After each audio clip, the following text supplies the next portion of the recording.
How could a people from the swamps of Europe once create the land of philosophy, revolution, and love? Between misty forests along the Seine, where Celtic warriors carved their signs into stone, where Roman legions built their first walls, and Christian monks lit the first light of faith, there lies a country that for a long time sought only one thing: a common form, a common voice, a common destiny. This land was once called Gaul, but no one, neither the Gauls, nor the Romans, nor the Franks, suspected back then that it would one day be known by a name that would leave the world in wonder and awe: France. Before France became the cradle of the Enlightenment, it was a patchwork of struggles, divisions, and desperate unifications. A symphony of sword and prayer, written in blood and hope, whispered under Gothic vaults and carried by a dream of the birth of a nation that did not yet exist. So how did a crumbling remnant of the Roman Empire, a barbarian kingdom that was the plaything of foreign powers, become a country that would once change the world with its thoughts, art, and pride? Identity is not born in peace, but in resistance, upheaval, and faith. To understand this, we must go back. Further back than Clovis, further back than Paris, back to a land that did not yet have a name. Back to Gaul, to the land of forests and ancient dreams. When you travel through France today, through the green hills of the Auvergne, the vast plains of Champagne, or along the rugged coast of Brittany, you can feel a silent, ancient layer beneath the surface. Even before France became France, it was Gaul, a land that appeared wild, polyphonic, and strange in the eyes of the Romans. Yet beneath this diversity beat a heart of stories, beliefs, and a thirst for freedom that could defy even legions. The earliest known inhabitants of Gaul were not French but Celtic peoples, scattered tribes with common religious beliefs, linguistic kinship, and a deep connection to nature. Their world was permeated by druidic sacred groves and ceremonial stone sites. They believed in rebirth, in the power of the elements, in the invisible fabric between humans, gods, and landscapes. The Greeks were the first to trade regularly with these peoples. Around 600 BC, they founded the colony of Massalia, modern-day Marseille in southern Gaul. They exchanged wine, oil, and ceramics for tin, amber, leather, and slaves. But the Greeks were guests. The Romans came as conquerors. In the 2nd century BC, Rome's first military interventions in southern Gaul began. Initially for pragmatic reasons, to secure their trade routes to Hispania. But it was Gaius Julius Caesar who inscribed Gaul into the history of Rome with a single stroke. Between 58 and 51 BC, he led his campaigns against the Gallic tribes, especially against the Helvetii, the Belgae, and finally against the Arverni under the legendary Vercingetorix. The Gauls fought with courage, cunning, and desperate determination, but they were divided. Their tribes were not united by a kingdom, but by a fragile alliance against a superior enemy. Caesar knew how to exploit this. At the Battle of Alesia, Vercingetorix was defeated. He laid his weapons at Caesar's feet, an image that to this day symbolizes the end of Gallic freedom. What followed was not complete destruction, but a gradual transformation.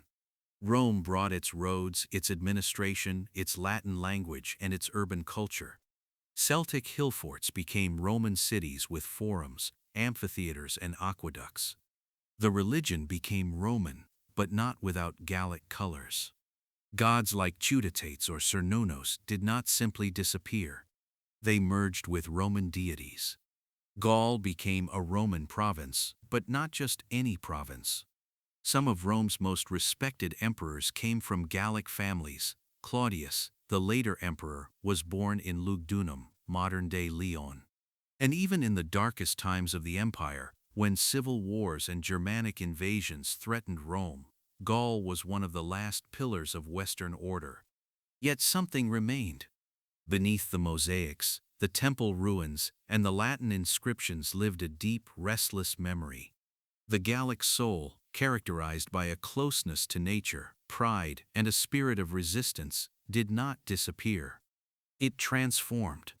If we speak today of the French penchant for revolt, of their pride in cultural independence, of their deep respect for landscape and language, then we can still faintly hear an echo from this Celtic time.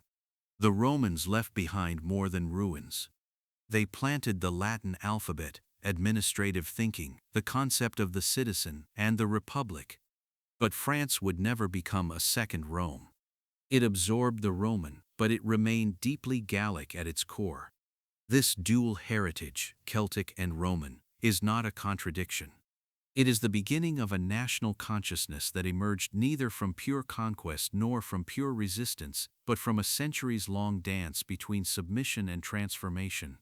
And when the Roman Empire in the West finally collapsed under the weight of crises, corruption, and foreign peoples, Gaul did not simply stand empty. It was ready. For out of the mists of this transitional period, as the empire disintegrated and new powers formed, a name arose that would soon transform the Celtic Roman soil into something new: the Franks. Sometimes the beginning of a nation is not the birth of a country, but the conversion of a man. In the mists of the late 5th century, when Gaul was no longer Roman but not yet French, when Germanic warriors rode over ruins and the memory of Rome still lived in broken roads and Latin psalms, a young leader emerged from the dark of history. His name was Clovis. He was no emperor, no scholar, no Roman. Clovis was a Frank, descendant of a tribe born on the Rhine, fighting with his brothers against Rome, but also making pacts with her. Around 481, at just 15 years old, Clovis ascended the throne of the Salian Franks, still young, but old enough for a world where rule was won by sword and cunning. His capital was initially Tournai, a city on the threshold between the old Gaul and the new Germanic realm. Clovis had a goal that went beyond that of an ordinary tribal chief. He wanted more than loot and glory. He wanted unity among the Franks, but also among the peoples of former Gaul. In the year 486, he defeated the last Roman governor in northern Gaul, Syagrius, at Soissons, and took possession of his territories. Thus Paris, which was once called Lutetia, fell under his control, and Clovis moved his seat of government there. A young warlord became a king who began not only to conquer, but to shape. But there was a problem, or perhaps a destiny. Clovis was a pagan, a follower of the old Germanic gods, while large parts of his new kingdom were already Christian.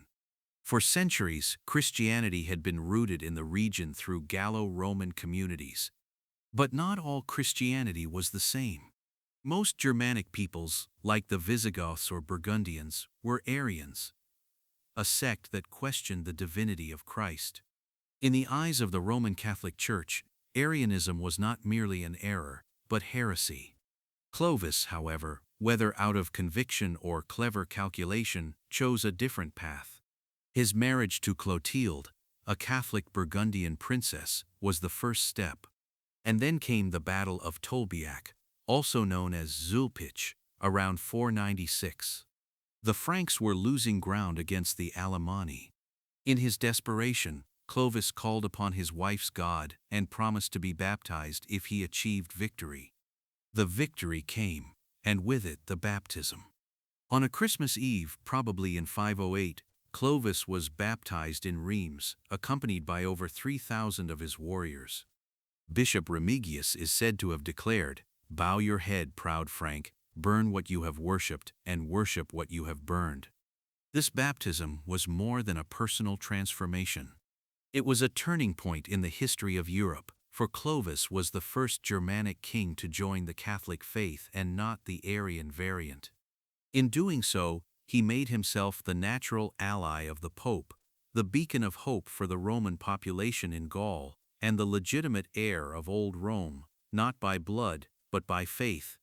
Some historians compare Clovis to Constantine the Great, who had once brought Christianity to the east of the empire.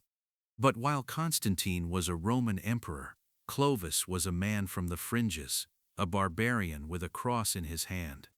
His baptism was like a second founding of France, a birth not by law, but by liturgy. Yet Clovis also remained what had made him strong, a power-conscious warrior. He subjugated competing Frankish tribes, often through ambush and violence, and expanded his kingdom to the south. In 507, he defeated the Visigoths at the Battle of Vouillé and conquered large parts of Aquitaine. For his victories, he received the title of consul from the Eastern Roman Emperor, a sign of recognition from Byzantium, even if it remained purely symbolic. The combination of sword and baptism, of Germanic strength and Roman order, shaped the new kingdom. But the realm was not yet a nation, and Clovis was not a modern state founder.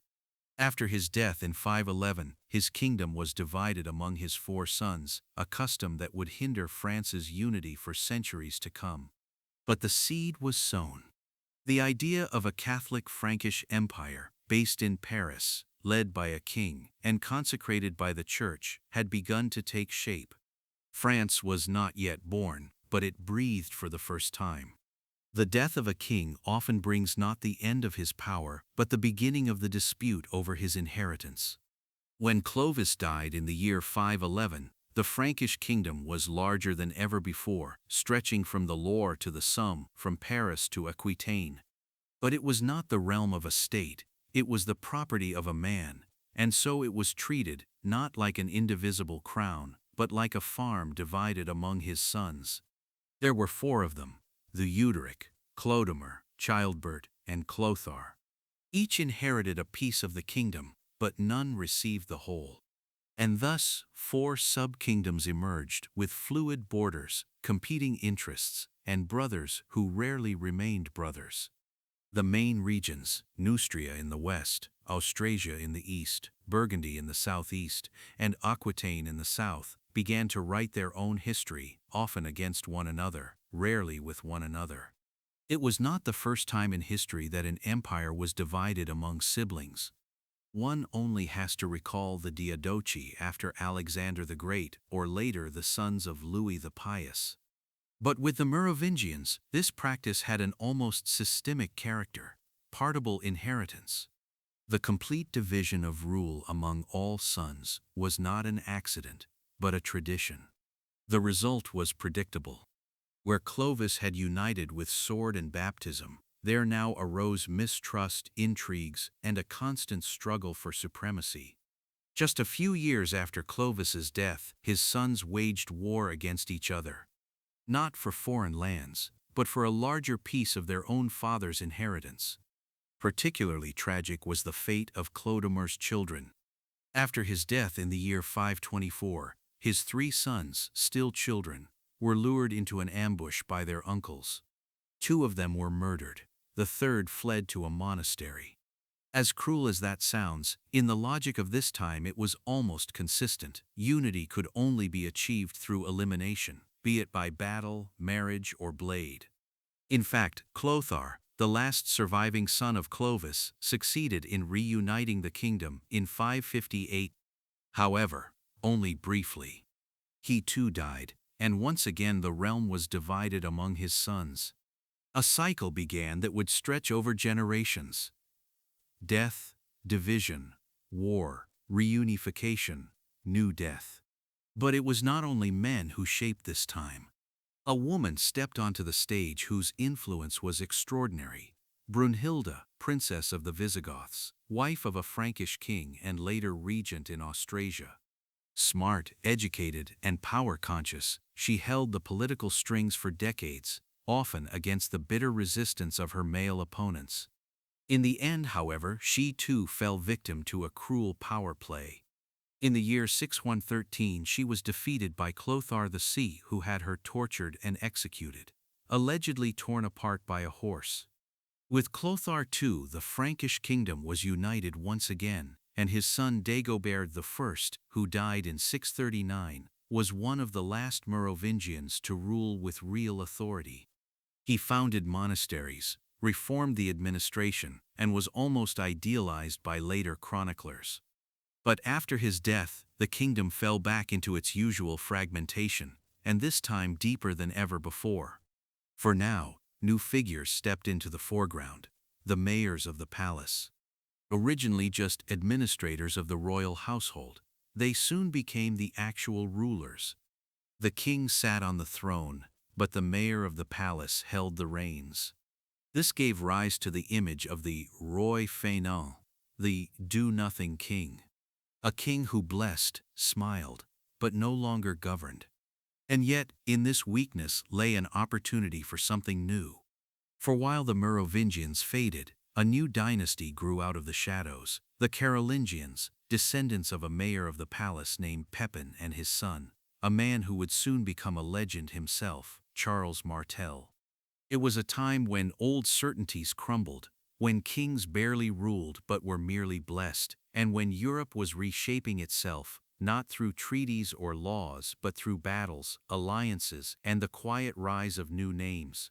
One of these names was Charles Martel, a man who was never king, but who perhaps shaped Europe more than many who wore crowns. Martel, the Hammer, was the son of the mayor of the palace Pepin, part of that family which had long possessed more power than the Merovingian kings they formerly served. After his father's death in 714, a civil war broke out. Charles fought not only against rival Frankish nobles but also against his own stepmother and her son, a family feud typical of this fragmented era. But Charles prevailed. With tactics, determination, and unshakable will, he took control of Austrasia and soon of all Francia. While Charles consolidated the Frankish kingdom internally, a far greater danger approached from the south, quietly but relentlessly. Since the beginning of the 8th century, the Islamic world had expanded rapidly from Arabia across North Africa up to the Iberian Peninsula. In the year 711, Muslim armies crossed the Strait of Gibraltar and defeated the Visigothic kingdom. Within a decade, they controlled almost all of Spain, but they wanted more. Their gaze turned north, across the Pyrenees into the Frankish heartland. In 721 they were beaten back at Toulouse by Duke Odo of Aquitaine, but this was only a reprieve. In 732, the governor of Al-Andalus, Abdel-Rahman al-Ghafiqi, led an army into Gaul, well organized, battle-tested, and convinced of its religious mission. Charles Martel knew that this was not just about Aquitaine, but about the future of Europe. And so, in the autumn of 732, the famous Battle of Tours, or Poitiers, took place. The exact location is still disputed today, but the significance is not. Charles positioned his troops defensively in a wooded area, a wise choice, as it prevented the deployment of the Muslim cavalry. For days the armies watched each other, until Abdel-Rahman dared to attack. But the Franks held their ground. When rumors spread that Frankish troops had raided the Muslim camp, panic broke out. Abdel-Rahman fell in battle. His army retreated back across the Pyrenees and forever out of the Frankish heartlands. The Christian world cheered. In the Chronicles, Charles became the savior of Europe, the defender of the faith. His epithet Martel, the Hammer, comes from this battle. But was it truly a victory of faith, or rather a victory of strategy, discipline, and proportion? Historians debate to this day whether the Islamic expansion would have actually reached all of Europe without Charles Martel. But what is certain is that the victory at Tours was a signal. It showed that the Franks were more than a divided mob, that they were still capable of defending themselves when it counted. But Charles was more than just a warrior. In the years following the battle, he further expanded Frankish rule. He fought against the Saxons, subjugated the Frisians, and secured his family's influence through clever marriage and alliance politics. Even though he never became king himself, he ruled with an authority that was in no way inferior to a monarch. Yet he remained wise enough to keep the Merovingian king as a figurehead. Officially, Theuderic IV ruled. De facto, however, it was Charles Martel. This symbolic dual rule allowed him to both maintain the traditional order and build new power structures in its shadow. When he died in 741, the Frankish kingdom was united, stabilized, and militarily fortified, an exception in that time. His sons Charlemagne and Pepin the Short took over the inheritance, and the latter would soon dare what his father had still avoided: depose the Merovingians, ascend the throne, and found a new dynasty. It was no sudden change of throne, no dramatic coronation, but rather the quiet continuation of a path prepared by others. And yet, with the death of Pepin the Short in the year 768, one of the most extraordinary careers Europe had ever seen began. His elder son Charles, later called Charlemagne, was probably in his late 20s at the time, an experienced warrior of clear determination and an ambition that did not shout loudly, but ran like a quiet current through all his actions. Initially, Charles had to share his kingdom with his brother Carloman, a division as was customary among the Franks. But when Carloman died unexpectedly in 7071, Charles assumed sole rule. And that was the moment when the destiny not only of France, but of all Europe, was realigned. For Charles was not an administrator of the status quo. He was a creator, a king who did not manage but shaped. Year after year he led campaigns against Saxons, Lombards, Avars, Slavs, Bretons, Arabs, not out of mere expansionism, but with a dual purpose, to secure the borders of his empire and to forge a Christian Europe. The war against the Saxons was perhaps the most personal and longest. For over 30 years, Charles fought against them, not only militarily but also spiritually. The Saxons, deeply rooted in Germanic paganism, offered fierce resistance.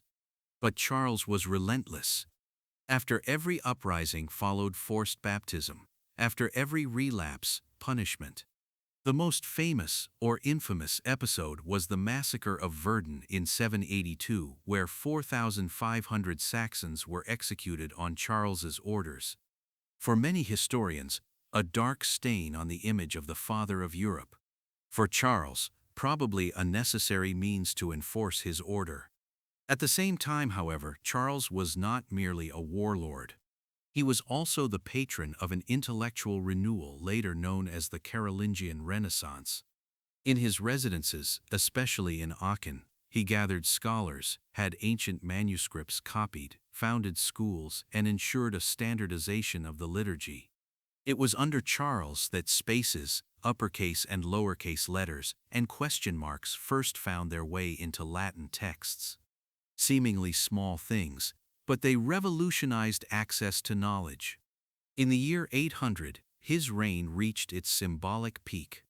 On Christmas morning, during Mass in Rome, Pope Leo III crowned him Emperor of the Romans. Whether Charles knew about it or not remains disputed. But in this moment, the circle was complete. A descendant of Germanic barbarians was declared the heir to the Western Roman imperial title. Not in Byzantium, but in the heart of Old Gaul. Not by birth, but by power and by the cross. So, was Charles a Roman or something completely new? Was he the last legitimate bearer of an empire that once stretched from Hadrian's Wall to the Sahara, or was he the first of a new order, a Christian, Western world that no longer obeyed Rome but transformed it? The answer perhaps lies in his capital, Aachen, no ancient metropolis, but a deliberate new foundation. Here, Charles had an imperial palace built that was oriented towards Roman models but simultaneously shaped a new style. The Palatine Chapel in Aachen, today part of the cathedral, remains a symbol of this synthesis between antiquity and the Middle Ages, Rome and Christianity, Germania and Gaul. When Charles died in 814, he left behind an empire that stretched from the Ebro to the Elbe, from the North Sea to central Italy, larger than any other Western empire since the fall of Rome. But its greatness was simultaneously its weakness. For just as with Clovis, as with so many before, this empire too was divided among his sons, and with division came disintegration. Yet something remained, not as a border, but as an idea. The notion that Europe could be more than a collection of peoples and princes, that there could be a common order based on faith, law, and language. And this notion now had a name, Carolus Magnus, Charlemagne. When Charlemagne died in Aachen in January 814, the empire was united, massive, and awe-inspiring. A construct of centuries of Frankish expansion, Carolingian reforms, and imperial vision. But as so often in the history of Europe, the work of an individual was followed by a severe test among his heirs. Because the empire was indeed large but not stable. It was a mosaic of peoples, languages, dialects, legal traditions, and it rested not on an administrative apparatus, but on personal loyalty, on family ties, on the name of Charles. His only surviving son, Louis the Pious, succeeded him. A God-fearing, rather contemplative man who appeared more monk than monarch, smart, educated, but not a charismatic military commander like his father. And yet Louis had a clear goal: to preserve, reform, and stabilize the empire. He began by strengthening church institutions, reorganizing monasteries, and morally renewing the realm. But his greatest challenge was not the church, but his sons. Initially, the plan was simple. Louis designated his eldest son Lothair as co-emperor and main successor. His two younger sons, Pepin and Louis the German, were each to receive a part of the empire. But Lothair was to stand above all, a model that recalled the Roman principle of Augustus and Caesar titles, a kind of tiered hereditary monarchy with central authority. But the system had an enemy that even an emperor could not tame: the jealousy of brothers. When Louis's second wife Judith bore him a fourth son, Charles the Bald, the balance shifted again. Louis wanted to secure an inheritance for him too. The reaction of his older sons was bitter. Several rebellions, dethronements, and restoration attempts followed. Between 830 and 834, the emperor was repeatedly stripped of power, publicly humiliated, and reinstated, a spectacle between court, army, and monastery that undermined the unity of the empire. When Louis the Pious died, the empire had already disintegrated internally. The three remaining brothers, Lothair, Louis the German, and Charles the Bald, took up arms. The subsequent Battle of Fontenoy in the year 841 was one of the bloodiest fratricidal wars of the early Middle Ages, and yet even it did not bring peace, but only the realization that things could not go on this way. A year later, in 842, Charles and Louis made a public pledge of allegiance in the Oaths of Strasbourg, the first political document in Old French and Old High German, in two languages, two worlds. It was the moment when two developing identities spoke out of one Frankish empire, the French and the German. In 843, the empire was finally divided in the Treaty of Verdun. Lothair received the imperial dignity and Middle Francia, a long, narrow strip of land from the North Sea across Burgundy to Italy, which soon became known as Lotharingia. Louis the German received East Francia, the nucleus of the later Holy Roman Empire of the German nation. Charles the Bald received West Francia, the future France. It was not a clean split. The borders ran right through cultural and linguistic areas, through cities and family estates. Middle Francia in particular was geopolitically unstable, a patchwork quilt, hard to control, hard to defend. And yet, this moment was more than an act of division. It was the symbolic birth hour of three political lines that would shape Europe into the modern era: Germany, France, and the long dispute over Lotharingia, Burgundy, Alsace, and Lorraine. The Frankish ideal of a large, united Christendom under one emperor was thus broken. What followed was a century of uncertainty, threatened from the outside by Vikings, Saracens, and Magyars, and torn apart from the inside by nobility, church, and family rivalry. But despite all the division, the memory of Charlemagne remained alive in monasteries, charters, stories, and coins. His legacy was not just land, but an idea, the idea that Europe could be more than a battlefield of tribes. And so, although the empire of the brothers did not become a united imperium again, it became a seed for what was later called the Occident. The history of France knows many beginnings, but hardly any is as unassuming as that of the Capetians. No triumphal procession, no conquered city, no divine sign from above. When Hugh Capet was elected king in 987, he controlled little more than a patch of earth around Paris, the Ile-de-France. And yet, from this small core grew a kingdom that slowly, tenaciously, and almost imperceptibly retied the threads of a torn world. The Carolingians had lost their luster. Their name was great, but their power was waning. Regional princes ruled virtually independently. The Normans raided the coasts. The dukes in Aquitaine and Provence ignored the throne, and in the churches, bishops preached with more influence than the king himself. In the eyes of many, Hugh Capet was just a stopgap, strong through his family, especially through the office of the Duke of the Franks, but no king in the sense of Charlemagne. And nevertheless, his election was a turning point, because it was not only supported by the magnates of the realm, but also with a clear goal, to no longer tie the crown to a name, but to a dynasty.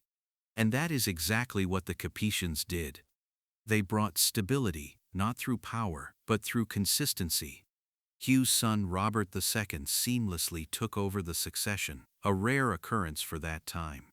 And so, over generations, a principle developed that slowly but sustainably changed France: hereditary monarchy instead of elective monarchy, paternal authority instead of noble dice games. But the early Capetians had barely any power. Their influence rarely extended beyond the Seine. True rule lay in the hands of the great princes, the dukes of Normandy, the counts of Blois, Anjou, Flanders, and Toulouse. France was a puzzle, and the king was just one of its many pieces. He was mockingly called the King of Saint Denis, or the King of the Chapel. A ruler without land, without an army, without revenues. What distinguished the Capetians, however, was patience. They rarely waged war, but married wisely. They bought what others mortgaged. They remained visible as a sign, as an idea, as an institution. And above all, they stayed in Paris. While other royal houses changed their residences, the French king remained firmly in one place, in a city that was still small but was beginning to shine. Paris was not a metropolis like Rome or Constantinople, but it was a symbol, a place of markets, bridges, monasteries, and schools. Here, thought met faith, craftsmanship met power.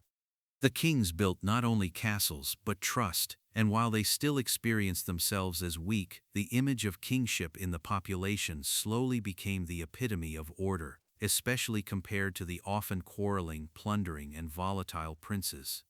Over time, the Capetians managed to expand their authority, especially under Philip II Augustus, who ruled from 1180 to 1223. A new phase began. The king fought, negotiated, built, and reformed. He won back large parts of Normandy from the English king, strengthened the royal administration, had castles and roads built, and made Paris a center of royal power. His grandson Louis IX, later known as Saint Louis, went one step further. He reformed the legal system, limited the feuds of the nobility, introduced fairer trials, and finally linked the kingship with a new ideal, that of the Christian, just, pious ruler. Compared to England, where the Magna Carta in 1215 restricted the power of the king, the Capetians chose a different path. They built power through legitimacy, not against the nobles, but with them, as long as it served the construction of a central order. In the symbolic architecture, this development is also evident. The Sainte-Chapelle in Paris, built under Louis IX, is not a fortress, but a chapel of light, glass, and divine claim. Here rested the crown of thorns of Christ, and with it the claim of France to be not only a kingdom of the earth, but also of heaven. Thus, out of the shadow of Paris, a new France grew. Slowly, barely visible to the eye of the contemporary, but inevitable. The country was not united by a single blow, but by a quiet grip that grew tighter with each generation. Every crown has its end, and sometimes it is not the death of a king, but the death of a claim that makes a change inevitable. When Charles IV, the last direct Capetian, died in the year 1328, France was no longer the fragmented land of the early centuries. It was a kingdom with institutions, with a stable center in Paris, with a king who watched over laws, and an administration that reached into the provinces. And yet the realm suddenly stood at a crossroads again. Charles IV had left no male heir. In a time when legitimacy was determined by gender, this meant a dangerous void. Although he had a daughter according to Frankish inheritance law, the crown could not be passed down through the female line. So eyes turned to collateral lines of the House of Capet and to a man who seemed both near and far, Edward III of England. Edward's mother was the sister of Charles IV, therefore the daughter of a French king. Edward claimed the French crown in the name of his mother, but the French princes rejected this. They invoked the Salic law, which excluded female succession to the throne, not only in the direct line, but also in the derived line. Instead, they raised Philip of Valois, Charles's cousin, to be the new king Philip VI. His election was legally plausible, politically desired, and at the same time a spark. Because Edward III was not just a disappointed pretender to the throne, he was also the King of England, and he was not prepared to give up his claim. What followed was more than a war. It was a century of disruption, in which France's identity was reshaped not in palaces, but on battlefields, in ruins, and in hearts. The Hundred Years' War began in 1337. A long struggle for dominance, but also for the self-understanding of two kingdoms whose roots were deeply intertwined with each other. Because England was no mere enemy from the outside. The English kings still held large fiefs in France, especially in Aquitaine, often had French ancestors, spoke French at court for a long time, and were part of that world which had once united under Charlemagne. But now two crowns faced each other, two nations in the making. France had the larger area, the deeper history, the spiritual center with Paris and Reims. But England had better organized financial structures, a powerful professional army, and the advantage of being an island, hard to conquer, easy to defend. The first phase of the war was devastating for France. Defeats like Crécy in 1346 and Poitiers in 1356, where even King John II fell into captivity, shook the country. The plague additionally decimated the population. Nobles fled to their castles, peasants rebelled, cities closed their gates, but France did not break. On the contrary, in times of need, a new solidarity grew, not only through the crown, but through the people, through citizens, merchants, priests, peasants, and finally through a figure who came from the deepest margins of the realm, a young woman from Domremy with visions and a banner, Joan of Arc. But even before she appeared, the soul of France was already forming in the ashes of its defeats. People began to see themselves no longer merely as subjects of the king, but as part of a nation.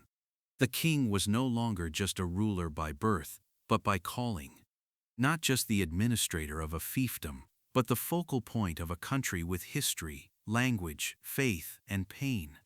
In the year 1328 with Charles IV, the last crown of the Capetians had fallen.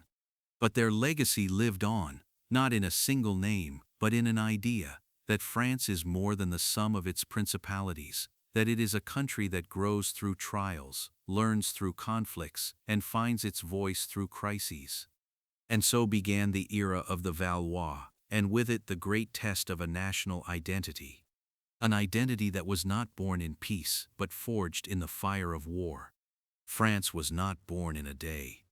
It did not emerge from a single victory, not from a treaty, not from a change of throne. France grew slowly, contradictorily, painfully from the encounter of Celts and Romans, of faith and sword, of crown and chaos. In Clovis's baptism lived the desire for unity, in Charlemagne's coronation the echo of Rome, in the wars of the heirs the fear of collapse, and in the rise of the Capetians the quiet will to create order without imposing it. France was never just a political construct. It was and is a feeling, a memory made of stone, blood, language, and hope. And perhaps the true strength of this country lies not in its conquests, but in its ability to reinvent itself again and again, out of ruins, out of defeats, out of fractures. So if you walk through Paris today, through the alleys of Reims, or the fields of Champagne, remember, Beneath every paving stone lies history, and in every whisper of the language, a time echoes when France was not yet a nation, but already had a soul. If this journey has touched you, if you have felt how deeply the past reaches into the present, then tell us about it. Which moment of this history moved you the most? Feel free